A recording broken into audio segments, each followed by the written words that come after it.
Batang Pinoy na boksingero na tatapos sa mga Hapon, sumisikat na ngayon. Casimero Cuadro Alas, kanselado ang tune na fight sa isang Hapon at tila may bagong humamon ulit at nagbabalik sa laban.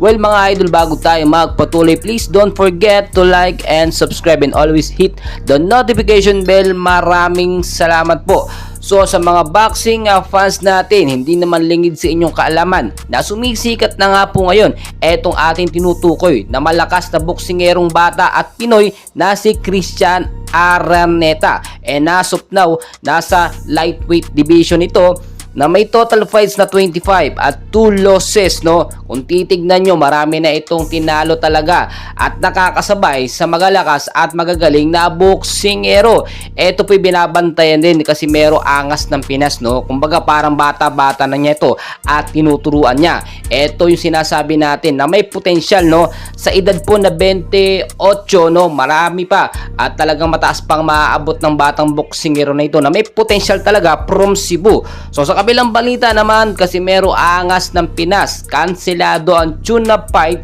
sa isang boxer na Hapon. Bakit ka? Dahil nga po sa hindi magandang feedback ng mga fans sa sinabi tune na fight na naman daw ang mangyayari kay Casimero Angas ng Pinas sa kanyang bagong boxing promoter, ay may humamo na. Walang problema, kakasa agad itong si Angas ng Pinas. Hindi po MP ang humamon dito kay Casimero dahil kahit hamunin ng MP etong si Angas ng Pinas ay hindi niya na po ito pagbibigyan pa.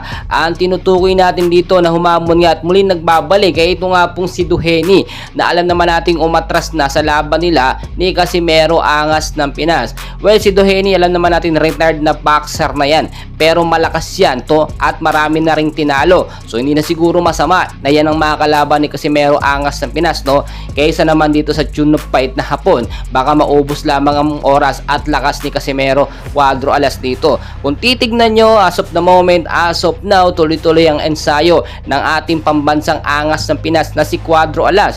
Dahil nga anytime soon, posible magkaroon ng update sa laban nila ni Naoya Inoue. At nakikita po natin dito yung posibilidad na mangyari.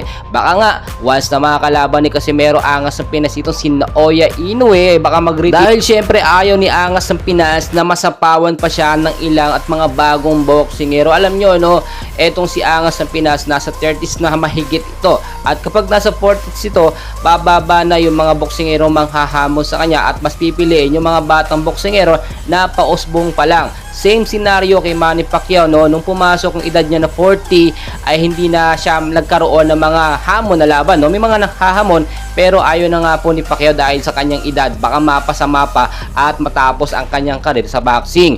Well mga idol, patuloy ko kayong i-update and please don't forget to like and subscribe. Maraming salamat.